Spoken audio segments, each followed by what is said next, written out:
Welcome and good morning. My name is Alex, and I am the Manager of Digital Experience and Programs at NC Tech. And thank you all for joining us for Aligning Your Organization to Fuel Innovation with host sponsor and NC Tech member, RacePoint Global. This session is a component of the NC Tech ongoing virtual workshop series where host sponsors can cultivate content on important topics relevant to the state's tech sector. If you would like to learn more about NC Tech, or if you would like to learn more about upcoming events like these, please head over to nctech.org for more information. Now for some housekeeping rules. If you have any questions during the session, please drop them in the Q&A function below, and we will answer them towards the end of the session. If you have any kind of technical related questions about Zoom, please drop them in the chat feature, and I will try to respond as soon as possible. And then the session is also being recorded, so I will be sending the recording out to everyone when this session concludes in a follow-up email. So feel free to view the content again and share with your colleagues. And then we'll also have a poll during this session today, so just be on the lookout for that. We'll alert you when the poll is open, and you should get a pop-up on your screen to answer it, and we'll share the results later, which is exciting. But without further ado, I wanted to pass it off to Amy Palladino, Annie Merkel, and Era Tucker, who will be discussing how organizations can drive growth through innovation. Good morning. Thank you. Thank you, Alex, and welcome everyone. Thank you for spending some time with us this morning. I'll do a quick introduction of myself and then let my fellow panelists introduce themselves. I'm Amy Palladino. I'm an Executive Vice President at RacePoint Global's PRISM Employee Communications practice. And I have too many years experience in employee communication, strategic alignment, and very much looking forward to spending some time with you all this morning. And I'll pass it over to Annie. Thank you, Amy. Hi, everyone. I'm Annie Merkel. I'm a senior advisor with Accordant Advisors, where we build inclusive cultures. My background is primarily in leadership and organization development. So I'm excited to be here today with all of you to talk about aligning organizations. Now, Era. Hi, everyone. Thanks for joining. I'm Era Tucker. I'm the Chief People Officer at Flatiron Health, and I am really excited today to talk about all things culture and how that relates to alignment. Great. Thank you both, and thank you for being here today. So here's a little bit about what we hope to cover today. Headline, organizational alignment. We're going to talk a little bit about why it matters, give you some examples of what it could look like, talk about the benefits of an aligned organization, and share with you some information on how you can start building it for your organization. And we will end with a Q&A. The three of us will have a discussion, but as Alex mentioned, if you have questions as we're going along, drop them in and we will address them toward the end of the presentation. So we're going to jump in. Let's consider this a tale of two organizations. Both organizations have a goal of getting all your employees across the lake. And as you can see, they've taken different approaches. Now, they all got the message. The goal is to get across the lake. But if you look at the different approaches, the organization on the left, everyone's in a boat, everyone has oars, and everyone is going across the lake. On the right, everyone is in one boat, everyone is rowing in the same direction. And I think you can probably imagine who would get there, who would get across the lake more quickly. So we'll consider this just an example of shared goals on the left versus organizational alignment on the right. And we're going to dig into that today. So what does an aligned organization look like? There are some things that you'll notice in an aligned organization. You'll notice leadership, and Annie's going to talk a little bit more about this in a bit. Leaders embrace a shared vision. They are all on the same page. They know that we're going in the same direction, and everything they do is about getting the organization forward toward that vision. Employees understand the strategy and the role, so everybody knows we're all getting in one boat and rowing together, and they know what their role in the boat is. Your employees will be motivated and empowered to support the strategy, so motivated through incentives, through a healthy culture, and empowered to make decisions that they know aligns with the strategy. And everyone's actions within an aligned organization reflect the culture. And Ara will talk to us a little bit more today about how you can build a culture that supports alignment. So why align your organization? What are the benefits? And what we're here to talk about today is how alignment can actually fuel innovation. There are many dimensions to this. So it creates a deeper sense of trust. It helps build relationships, clarifies the possibilities and problems, so you more quickly identify challenges that you may be having on your path to get to your vision. And together you can uncover possibilities to address those challenges. It also accelerates planning and execution. So if you're in an organization that is trying to innovate, you want to be able to do these things faster and with more clarity. So an aligned organization, all those benefits become very tangible, and you can propel your organization forward more quickly. And alignment will help you unlock growth through innovation. So whether that's financial in terms of revenue or market share, whether it's about people or places, growing your geographic footprint, hiring and retaining the top talent in your field, and just leadership on sustainability or other social causes, and product innovation. So all of these areas of growth will benefit from an aligned organization. And so, as you've guessed by now, we have three key dimensions of alignment: leadership, culture, and strategy. And they all work together in an aligned organization to really support and move you forward. I'm going to hand it over to Annie no, I'm not. We're going to do a quick poll first. So, Alex, if you would run the poll. So our question number one, if you could answer, is which is the most important of these three elements: leadership, culture, and strategy? And which is the most difficult of the three to align? So that will stay open for the next several minutes. If you want to just take a second and fill that out for us, we'll pick up the results as we talk toward the end of the program. Now I will hand it over to Annie to talk about leadership and its role in organizational alignment. Thank you, Amy. All right, so leaders have a critical role in organizational alignment. I don't think that comes as a surprise to anybody here. And if you look at the various types of leadership models that exist, there are a lot of them, and new ones are being created all the time. And there isn't one best leadership model overall. Different styles work for different circumstances. But for growth and innovation, leaders need to think about how they're creating the conditions where people feel comfortable to contribute diverse perspectives, generate new ideas, and collaborate in new ways. And this is key to empowering and motivating employees. So thinking about the role of a leader clearly has a lot of different responsibilities, and I'm going to highlight these 4 here with respect to organizational alignment and why it's important. Amy already said vision, being clear about where the organization is going, and then strategy, how they're going to get there, right? And people need to understand their role and how do they contribute to that strategy. From a team perspective, leaders need to make sure they have the right people to support the strategy to achieve the vision, and making sure that the communication is there so that people are understanding it. And from a culture perspective, leaders need to model and reinforce the desired mindsets and behaviors that are going to support the organization in delivering on the strategy and achieving the vision. So those are the key roles. Looking at what's important, I like to have the framing of a leader needs to focus on the business, themselves, and others. So from a business perspective, goals, kind of obvious.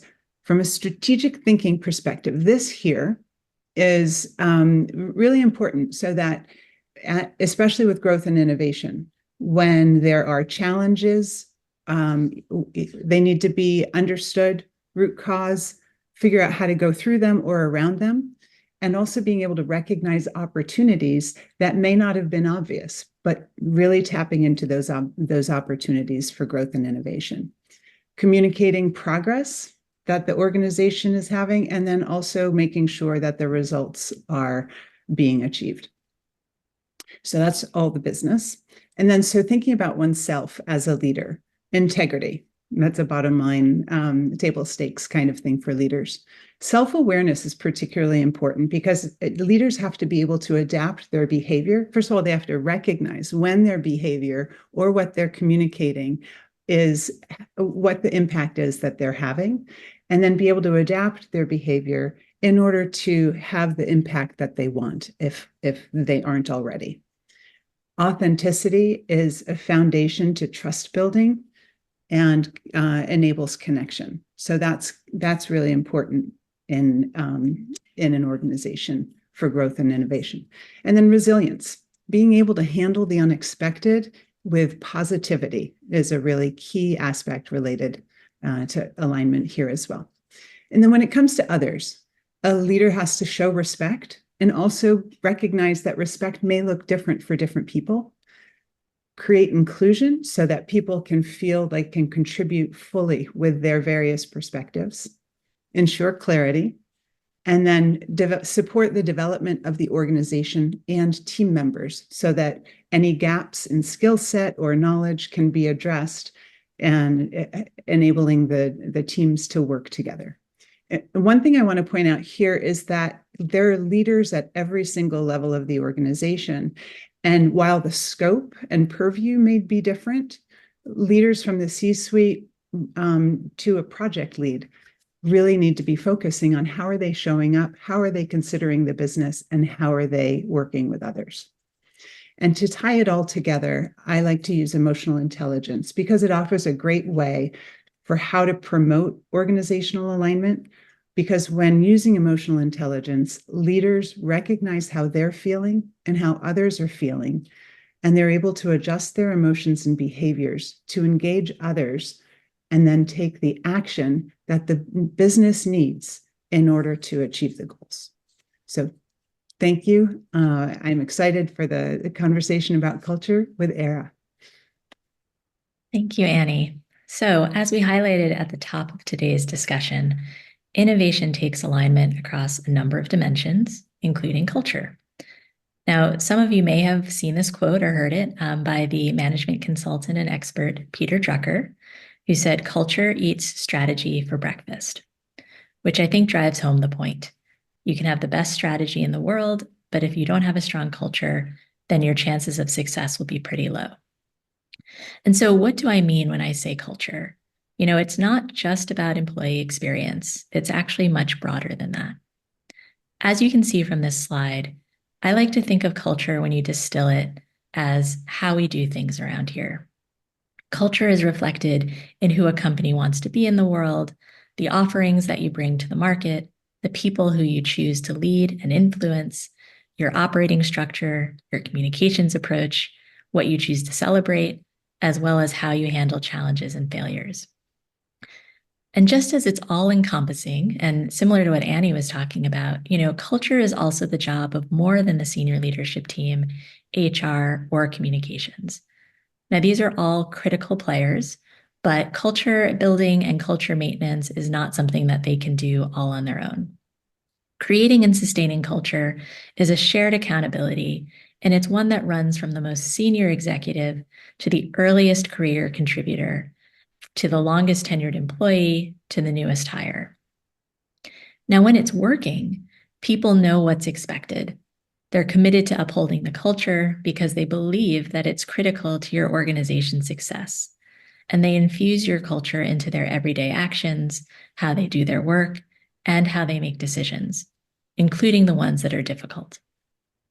Now, just like Annie mentioned earlier about how there isn't one right leadership style, similarly, there isn't a right or a wrong culture. Because as I mentioned, culture is more of a reflection of who and what a company wants to be and how they get things done. Now, that said, there are some workplace cultures that will be more likely to attract, retain, and inspire people to bring their best contributions in service of a company's mission. And so on this next slide, you're going to see some of the things that you might see or experience in those instances. And these are just some examples. They're not meant to be overly exhaustive, just merely illustrative. Now, the good news about culture is that it's not a predetermined outcome. So if you're sitting here and saying, I don't know, those aren't things that I'm necessarily seeing or experiencing, what do we do? Well, companies can decide to evolve and change over time in order to suit the needs of their mission and their priorities. And so as you're doing this work of rethinking and re-articulating, there are some questions that you can ask periodically to help guide that work, particularly if you're sensing misalignment or you're not seeing the performance or outcomes you need. So some of the things you might consider are, when you think about your company culture, how might you describe it? How would others describe it, including people who know your company very well and people who might be meeting you for the first time? What's working, and similarly, what's not working? And then finally, what and who, because it's really a people thing that you got to do together, will it take to change? All right, so I'm going to turn it over to Amy now, and she's going to help tie it all together with strategy. Thank you, Era, and thank you, Annie. And I think what we've heard from all of us already is the shared accountability, and the responsibility for alignment does not sit with a person or a group of people. It is shared across the organization. So when that comes to aligning on strategy, everyone does have a role here as well. So the C-suite is responsible for setting the vision and goal. So if we go back to the boating example from the beginning, our vision is that everybody is on the other side of the lake safely. And our goals is that we should try to do that in under 5 minutes, right? So that's the big picture coming from the C-suite. Senior leadership is going to set the strategy, okay? Does it make more sense for us to build a bridge to get everybody across the lake? Would it be more efficient for us just to get everybody in a bunch of boats? Or maybe the best way is to get everyone in a single boat rowing all together for a maximum output, less effort, most efficient. Your managers are responsible for implementing the strategy. So is everyone in a boat? Does everyone have an oar? Does everyone know how to use the oar? Is there somebody who needs a little coaching and training, who maybe is slowing down the boat, but with a little bit of help can keep us on track? And then the front line, those actually rowing the boat, are making daily decisions that support the strategy. So let's say everyone's in the boat and it starts raining. Is this a rain event that just requires an umbrella, a raincoat? Is there lightning? Do we need to hop out of the boat for a bit? They will be able to make those decisions quickly if they are informed and aligned with the strategy. So that's the goal, that everyone is invested in the strategy. So all of those things that I went through, that's a lot of information. That's a lot to cascade through the information, and it doesn't happen by osmosis. Really, it requires a strong employee communications backbone built to explain things, motivate your employees, and empower them to make the right decision.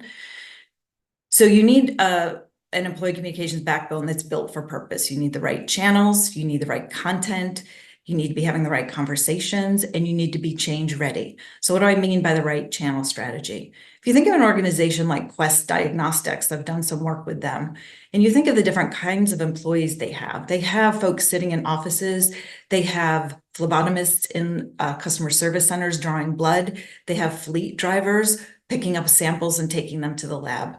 Those people do not have access to the same equipment, the same communications channels throughout the day. So you need to make sure that you are reaching them through the right channel at the right time and vary what they have access to. So someone sitting in an office has access to email all day, but you don't want your drivers checking email as they're on their routes. The right content strategy. What format are you sending the information in? And is it most digestible and preferred to your employees? So I've done a number of audits for companies, including my former employee, Gartner.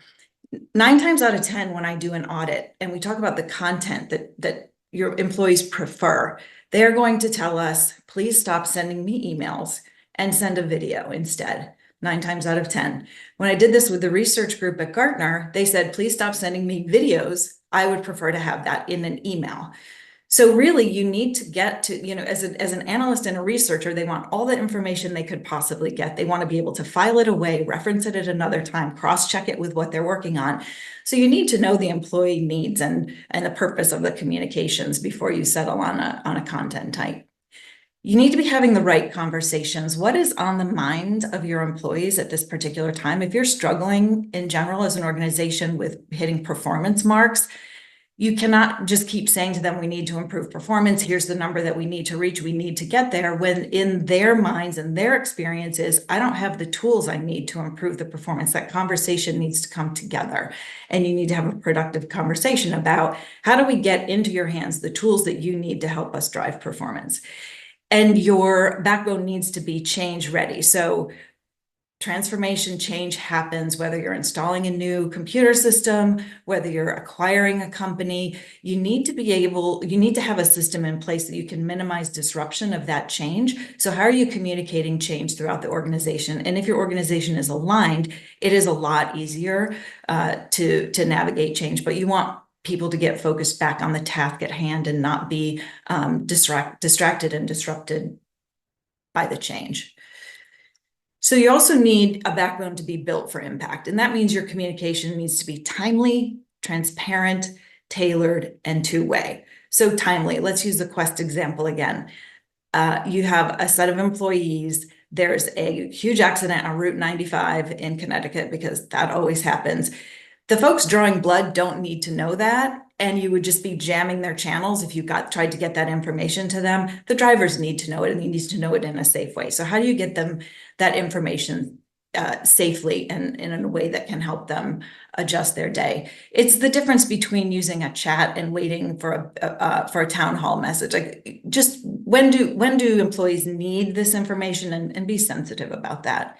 You need to be transparent as well in your communications.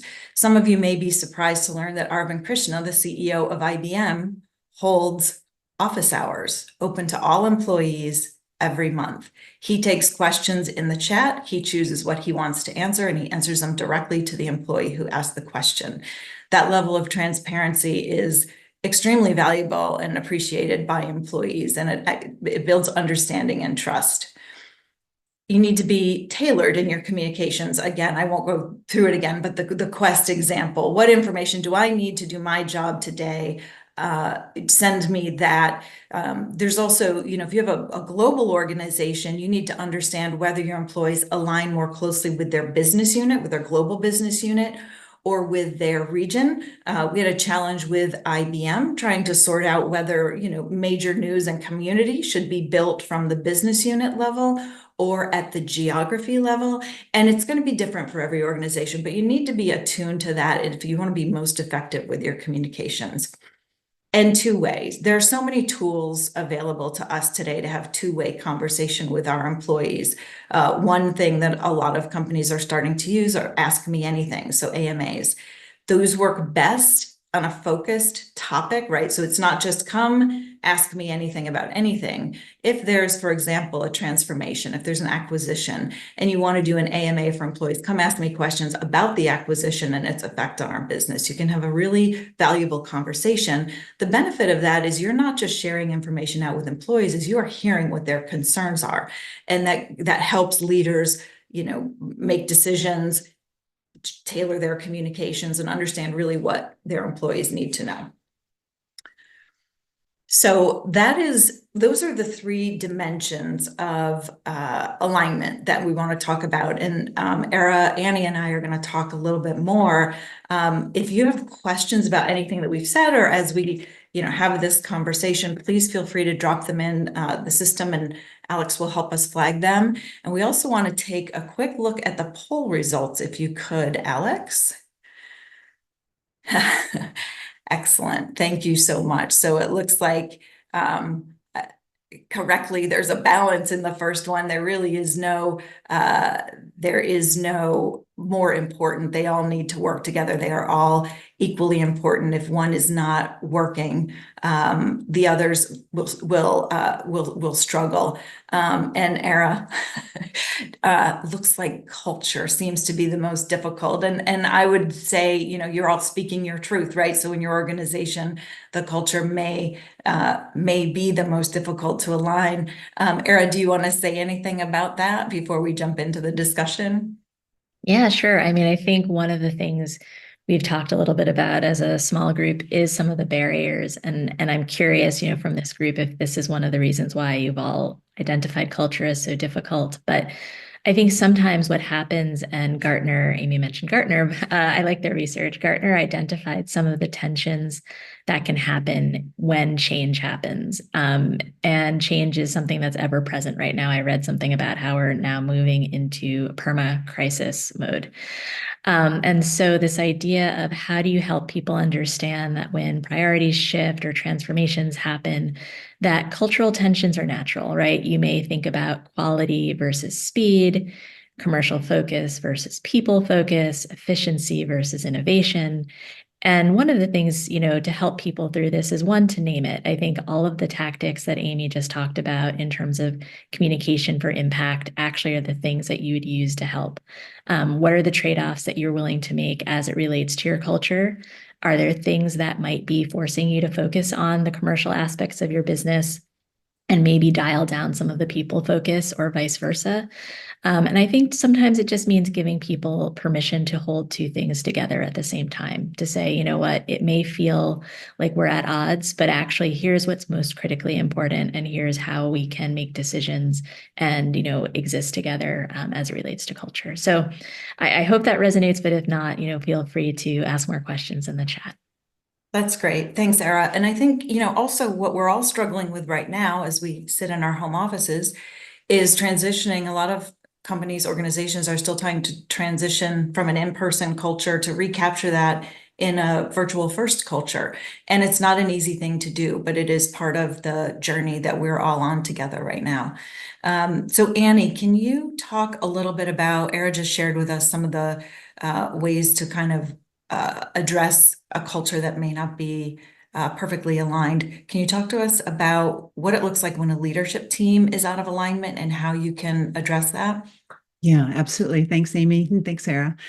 So leadership alignment looks like a leadership team, leaders at different levels, having the trust and ability, willingness, comfort, insert adjective, where they're willing to come forward and debate ideas and disagree with one another. But in the end, a decision is made, and regardless of what one individual's perspective was, everyone shows up and supports that decision and is committed to it in the face of moving forward in representing and communicating with the broader staff. So your question, what does it look like when a leadership team is out of alignment? It's the opposite. It's when there's presumed acceptance or presumed support for a decision in the room. And then when the folks get out of the room, leaders may say, yeah, well, here's the decision. I would have made a different one, or I didn't really fully agree with it. I thought we should have done this. And so what happens is people see that the leadership is not singing in one tune, but there are different perspectives. And so it actually gives permission to staff members not to align either, because they're seeing their leaders model the questioning and the challenging. Questioning and challenging is really, really important, and that should be done. That should be cultivated and must be for growth and innovation. But for leaders to do that when they're together and they're debating and before they come to a decision. And then when they come to a decision, they all have to be on the same page and support it. That's great. Little inside baseball again from IBM. That example, that situation that you just explained, Annie, where healthy debate is encouraged, welcome, let's have the conversation. Arvind Krishna and his leadership team, it was known that you go into the room, we'll have that conversation, but when we make a decision, we are out the door on the same page, and that will reflect through the organization. So there's a consistency, and it carries through culture and strategic alignment. The consistency really is important. So thank you for that. We'll get to a question in just a second. I want to give Era the opportunity to share with us some considerations for building a sustainable culture as organizations change, as they scale, as they change disciplines, as they go into new geographies. What are some, how can you help us there? Yeah, I think one way to think about culture is it is at once a global expectation, and it is also something that is locally experienced. And so I think that, all of the examples, Amy, you just mentioned require companies to be really clear about what is very specifically a non-negotiable and or a norm for every person in the company versus where are the areas where we want people and might need people to think about what works in their own particular part of the company as it relates to their contributions, whether it's an industry norm, it might be the legal department does something very different from the finance department, very different from the sales organization, and that's okay. I think, again, the key, and we'll talk, I think, a little bit more based on the questions about transparency, but I do think giving people those transparent expectations about what works, how you do things, and what absolutely doesn't work, and what you do not want to see out of people. So, Great. So we have some good questions coming in. There's a big one from Bob Osmond that I'm gonna share with the panelists, and we'll come back with an example, recent or otherwise, where culture and leadership gaps led to a negative impact on business. So let's put that in our back pocket and get to some specific questions. Annie, you mentioned the importance of authenticity for leaders. How do leaders navigate the tensions between being real and transparent and keeping everyone aligned during times of business stress? That's a great question. Thank you, Bob. So these days, there's so much focus on well-being and mental health and the levels of stress that people are experiencing. And so for leaders, it's a particularly tricky time. We're in this new era of being really cognizant, aware, and connected with the well-being of employees. So there's that balance, and you call it attention, which is very real, of recognizing your own emotions, right? And that is something, that transparency, that authenticity is really important, and being able to give voice to it in a way that is supportive and connecting, while maintaining that positivity. I mentioned resilience, being able to experience challenge, but maintaining positivity. So it's that balance there, right? Saying, you know what, this is a lot. There's a lot going on. It's challenging, and we've got a plan to go through it step by step. Let's work the plan. We all may be feeling particular loads of stress.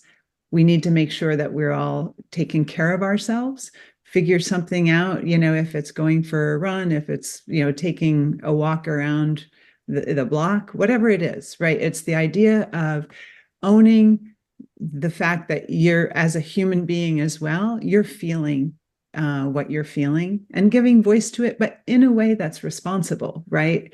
Where you're providing an example to connect with folks, but also maintaining positivity and demonstrating what it is you're doing for yourself. Not expecting that other people are doing the exact same thing, but encouraging them to figure out how to manage their stress and also have conversations, right? Leaders should connect with their people one-on-one and give space for people to share where they are.